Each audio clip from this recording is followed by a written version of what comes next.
Mga katambay, mga kababayan, si Kamanong po. Nagbabalik po muli para po magkomento po sa inyo dito po sa Tambayan Mga Kabayan. Magandang umaga po muna, tanghali, hapon, gabi. Madaling araw po sa ating lahat. Sana po nasa mapayapa at maayos po tayong kalagayan lahat mga kababayan. Ito po, komentuhan po natin mga tambay. Ito pong senador, ito pong bagong senador ng 20 Congress mga tambay.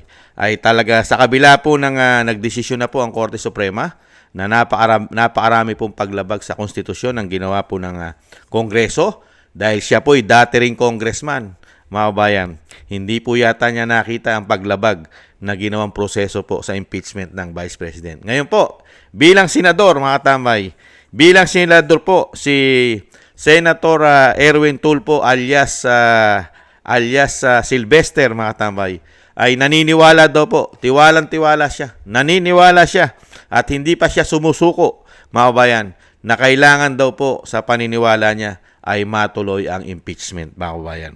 Ang tanong, mga kabayan, ang tanong ni Kamanong, hindi po ba dapat unahin imbestigahan kung ano meron kayo at kung ano yung dapat malaman ng taong bayan na katotohanan sa pagkatao po ninyo, Mr. Senator? Nagtatanong lang po si Kamanong. Ito po, pakinggan po natin ang pahayag po ng balita dito po sa agrumento ni Senator Erwin Tulfo alias Irich o Erich o Sylvester, mga tambay. Yan po yata alias niya. Pakinggan po natin ang balita. Samantala, naniniwala naman si Senator Erwin Tulfo na dapat ring ituloy ang impeachment trial ni Vice President Sara Duterte. Ito ay upang bigyan ang mga tao ng tsansa na malaman ang katotohanan. Ngunit, matapos maglabas ng desisyon ng Supreme Court na ipinawalang bisa ang Articles of Impeachment na sinampa laban sa Vice Presidente, magkakaroon niya ng constitutional impasse kapag hindi ito sinunod. Samantala, pinabulaanan naman ng senador ang umano'y umiikot na resolusyon para hilingin sa Korte Suprema na muling ikonsidera ang desisyon nito kaugnay ng impeachment case. Ako? Sir, tatanungin mo? Dapat ituloy. Diba? Tuloy natin. Kasi nag-antay na yung mga tao eh. Wala na pag-usapan namin kahapon doon, pero there's no such resolution. Pag ang napag-usapan namin, humingi yung minority ng hanggang August 6 para ma-review. Sabi ni Senator Ping, kayo mga lawyer, okay lang kayo. Senator Kiko, Senator Pia, paano kami mga civilian? 98 pages. So, pumayag. Pumayag din si Senator Marcoleta. Actually, Senator Marcoleta, once it, kahapon, finish. Pero nakiusap ang minority, bigyan nyo kami ng chance para ma-review. Pumayag po sila Senator Marcoleta. Ayan mga tambay. Ayan, humihiling pa pala sila ng review mga tambay. Ito po mga hindi abogado sa Senado. Sa pangunguna po, siyempre po, ni Senator Erwin Tulfo. Para po mabasa pa nila mga tambay. Ang nilalaman po mga tambay. Ibang klase po itong mga senador na ito. Ibalik tanaw naman po natin mga tambay. Dahil po si Erwin Tulfo ay gigil na gigil po sa confidential mga tambay issue ng Vice President. Pero hindi naman po siya gigil na gigil sa laganap at aminado ang Pangulo na isang damukal na pera ng taong bayan na hinahanap po ngayon ni Juan de la Cruz. Saan napunta at ano ang nangyari na sa proyekto ninyo?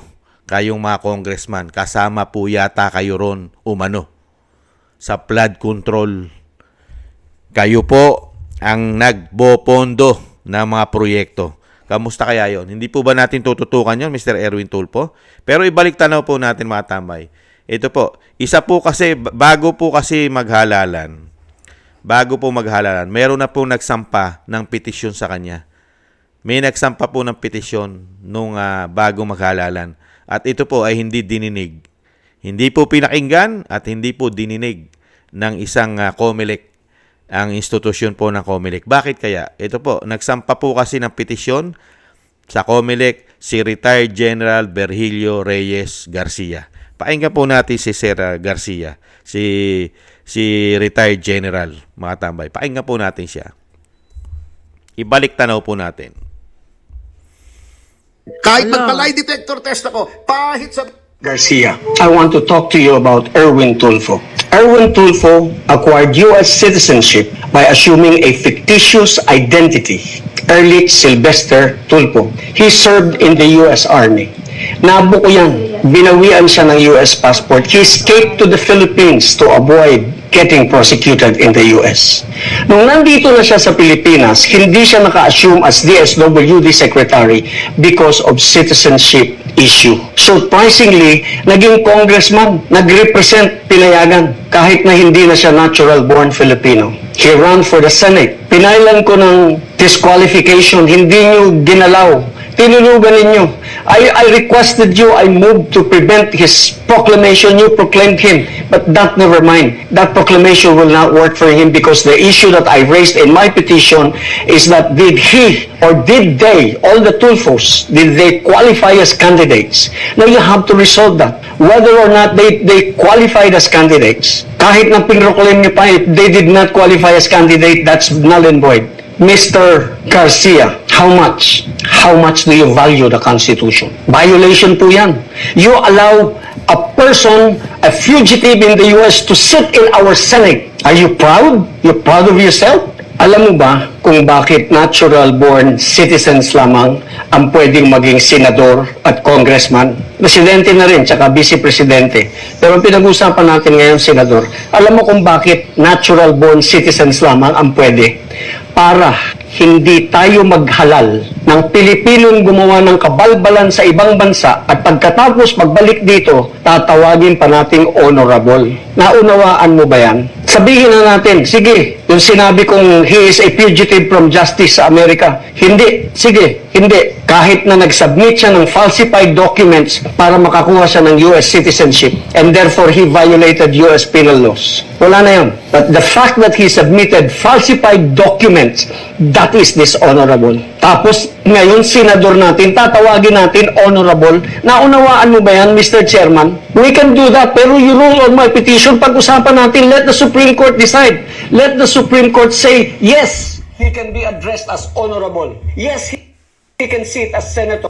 Yan mga tambay, yan po ang petisyon na inupuan at hindi po binigyan ng pagkakataon ni COMELEC Chairman Garcia. Ang petisyon po ni retired General Virgilio Reyes Garcia. Ibang klase po, no? Honorable, kapita-pitagan, tatawagin mo. Pero, gumawa po ng katarantaduhan umano sa Amerika. Mga kabayan, nameke ng dokumento at naging citizen pa yata.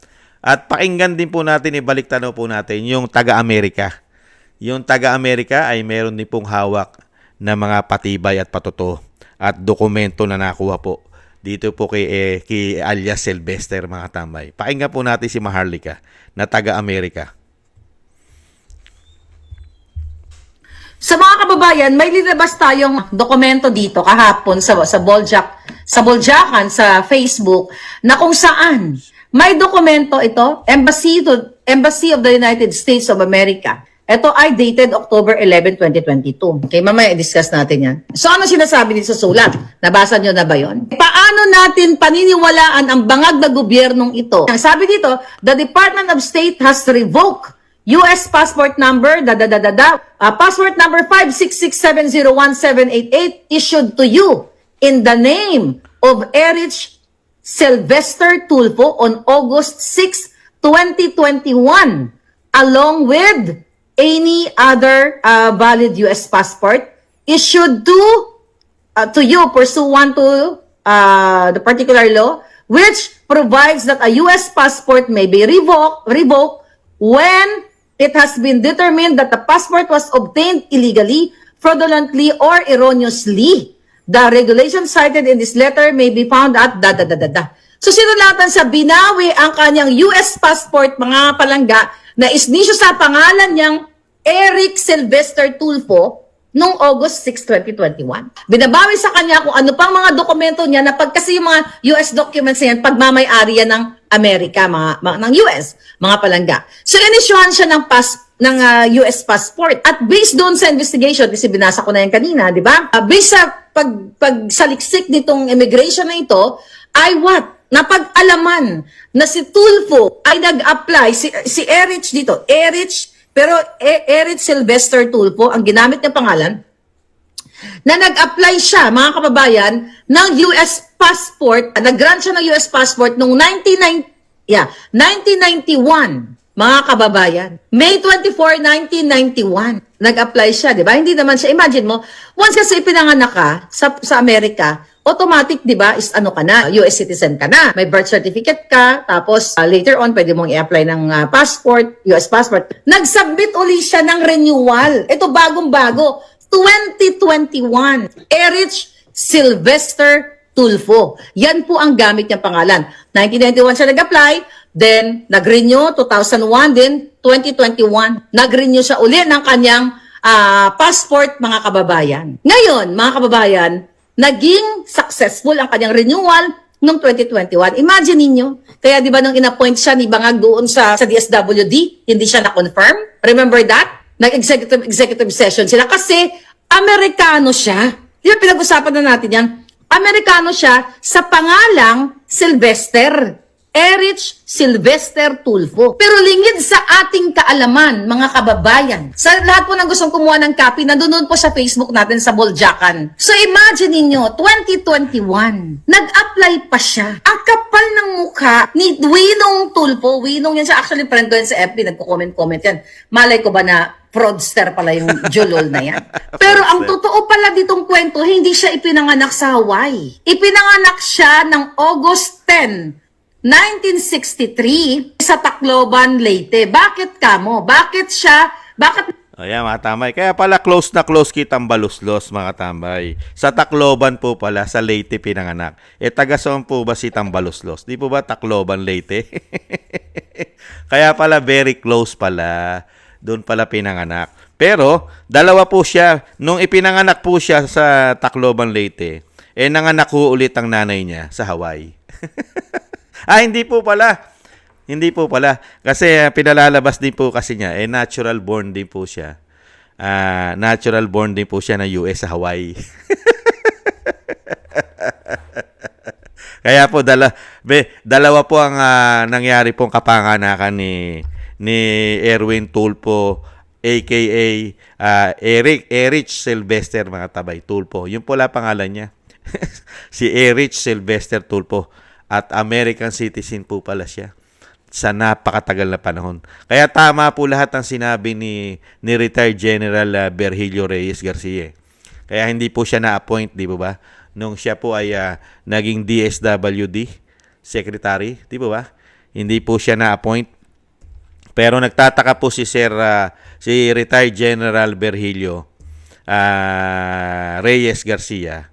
Bakit po nanalo pa? At naproklama pa ng COMELEC bilang party list. Nanalo pong party list ito Di ba? Naging congressman o representative. Ngayon, senador pa rin. Naging senador pa ngayon. At ganun pa rin po ang ginagawa ni retired General Virgilio Reyes Garcia. Ang petisyon. May kaso yan. May usapin yan sa Amerika. Napakaraming ginawa niyan. Katarantaduhan umano. Namemeke, pineki niya ng pagkatao niya. Di ba? Fraud. At napakarami pong sagutin niyan sa batas. Pero, yun nga po yung sinasabi ni retired General Garcia. May kaso yan sa ibang bansa. Tapos, pagdating sa Pilipinas, tatanggapin mo bilang senador. Tapos, naglingkod bilang congressman. Tatawagin mo ngayon kapitapitagan. Horonable. Tatawagin mo horonable. Kapitapitagan itong tao na ito. Sanay na sanay gumawa na katarantaduhan umano. Tapos ngayon, kapitapitagan na po siya ngayon. Horonable na po siya. Kapitapitagan na po ang senador ngayon. Napakalakas daw po ng loob mag-imbestiga sa isang vice president. Vice president. At hindi pa siya abogado, mga kabayan. Diyan ka magtataka. Ang isang mag-iimbestiga at gustong-gusto pong imbestigahan ang impeachment ng Vice President dahil po siya ay kapitapitagan na. Horonable na po siya, mga kabayan. At siya po, lahat po ng katarantaduhan niya umano ay natabunan na. Dokumentado po lahat Dokumentado po ang hawak ni Maharlika sa Amerika. At ganun din po ang patotoo ni retired General Reyes Garcia, Virgilio Reyes Garcia. Pero, tatawagin pa rin po natin itong Mr. Senator. Ngayon, pakapala na lang po ng muka. Una-una, napakalakas po pala nito. Napakalakas po pala nito umano. Sa taas, hindi kaya? Nagtatanong lang po si Kamanong. Grabe, no?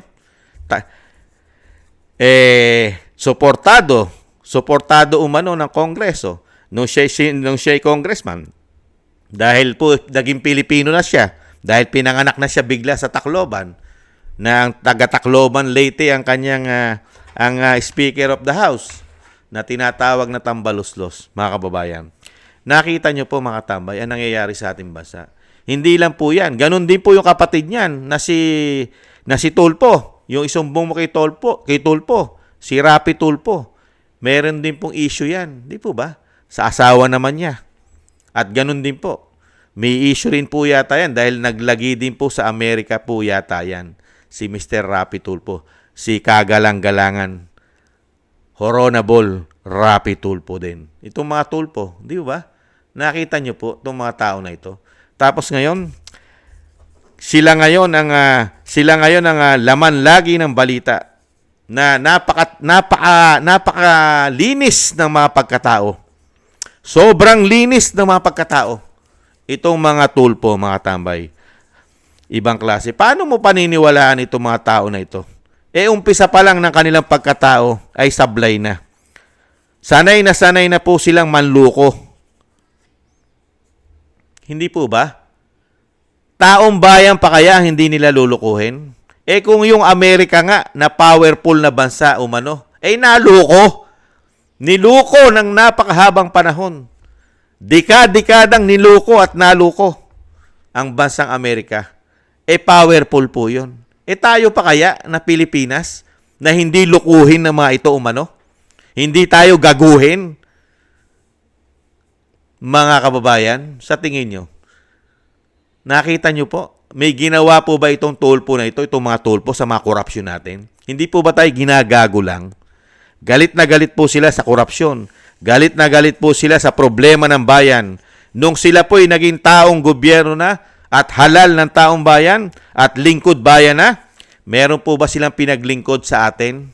Naglingkod po ba sila sa atin? Itong mga Tulpo? Mga kabayan, inimbestigahan po ba nila ang korupsyon? Nagmumula sa Kongreso at ganun din sa Senado umano? Meron po ba sila na mga investigasyon at napakulong? Itong mga magna na tinatawag po ng ating mga kababayan. Magna. Puro na po sila naging magna. Mga magna cum laude, mga tambay. Ibang klase na po sila. Mga magna cum laude na ang lumabas. Ibang klase kayo, mga Tulpo. Tapos ngayon, paniniwalaan kayo ng mainstream media na kailangan na ipakita ng Vice President. Ang tanong, hindi ba kailangan ipakita mo rin ang katotohanan sa Pilipino? Na ikaw ay napakalinis ng iyong pagkatao? Wala kang nilalabag na batas. Wala kang nilalabag na batas sa Pilipinas at ganun din sa ibang bansa. Wala kang kaso. Wala kang mga kaso. Malinis ka. At ang tanong, malinis ka ba sa korupsyon? Mr. Erwin Tulpo? Honorable? Yan po sinasabi ni retired general. Tatawagin mo ngayon kapita-pitagan. Mga kababayan. Kagalang-galangan. Si Senator Tulpo. Wala kaya itong may bahid na nga ng issue sa kanyang pagkatao. Sa kanyang pamemeke. Ang tanong, malinis ka rin ba sa korupsyon? Senator Erwin Tulpo? Bago ka naging senador, malinis ka ba? Naglingkod ka na ilang taon sa Kongreso? Natalamak ang corruption issue dyan, mga kababayan. Yan po, mga kababayan. Ang napaagaling pong senador ng 20 Congress na wala pong lihim na tinatago, mga kababayan. At talagang ang kanila pong mga ginagawa dyan, lalong-lalo po sa ating kaperahan, yung kanilang MOOE, yung kanilang mga extraordinary expenses, ay liquidation lang yata by certification. Ganyan po sila ka-spoiled pagdating po sa pera ng taong bayan. Hindi po uso-uso ang audit sa kanilang mga MOOE, mga kabayan. At syempre, ganun din po sa mga pondo na wala tayong kalam-alam dahil wala naman po mga resibo na pinakikita sa taong bayan, yung mga tao na yan. Hindi po ba? Yan po mga kabayan, ang gigil na gigil at talagang mas magaling pa sa ating pong Korte Suprema, sa ating pong mga justices. Mas magaling pa, mga tambay. Nag-a-advise pa. Nag-a-advise pa si Erwin Tulfo, a.k.a. Erich Sylvester, mga kababayan, Tulfo. Yan po ang kapitapitagan, mga kababayan. Maraming salamat po, mga kababayan, sa nagusto po natin tambayan, mga kababayan, sa YouTube at TikTok. At ganun din po sa mga nagko-comment, like, share, and subscribe. At sa mga subscribers po natin, mga tambay, thank you po. At mabuhay po kayo, mga subscribers po natin. Shoutout po sa inyo lahat. At thank you rin po sa mga nagbibigay po ng biyaya at tulong po sa inyong lahat. Shoutout po, thank you po kay Gay at Shena. Kay Gay at Gay Shena, maraming salamat po sa biyaya po ninyo. Thank you po. Shoutout po sa inyo. Nila Norma Garcia, Michelle Yamaguchi Vlog, Rosalina RK Team 88, Rosalina RK Team 88, mga tambay. At si Wills Bubbles 5697, at si Arpel Villacorta, Teodorico Erguisa Jr., si Annie Jo, ako si Pilam, Jovelyn Watanabe ng Japan, si Jem Aris na United Arab Emirates, Baby Roman, Ate Isa ng Cagayan, Julieta Silona ng Sydney, Australia, Gina Ray Solidides ng Berlin, Germany, Jake Yahut 44531 ng Maisog, California, USA, Eric Hershaw ng Canada, at si Kingston 123 ng Hong Kong. Thank you po. Shoutout po sa inyo, mga kabayan. Mabuhay po kayo. Lalong-lalo po, ingatan po kayo sa inyo pong mga paggawa, mga kababayan. At muli po, mga tambay, yung dasal at panalangin po, isama po natin ang pamilya Duterte na maingatan po sila at mailayo sa kapahamakan. Lalong-lalo po siyempre ating Vice President at ang ating dating Pangulong Duterte na madugtungan pa po ang kanyang buhay, kalakasan at mailayo po sa kapahamakan at makabalik po sa lalong mabilis sa ating bansa. At ganoon din po, mga kabayan, magdasal din po tayo at manalangin na tayo po'y maingatan din po. Lalong-lalo po siyempre po sa napakahirap na po sitwasyon sa ating bansa. Laganap na naman po ang masasamang tao sa ating bansa at kahirapan, nandiyan pa ang kahirapan. Ingat-ingat po tayo, mga kabayan. Maraming salamat po. Sa muli, paalam po muna. Bye-bye.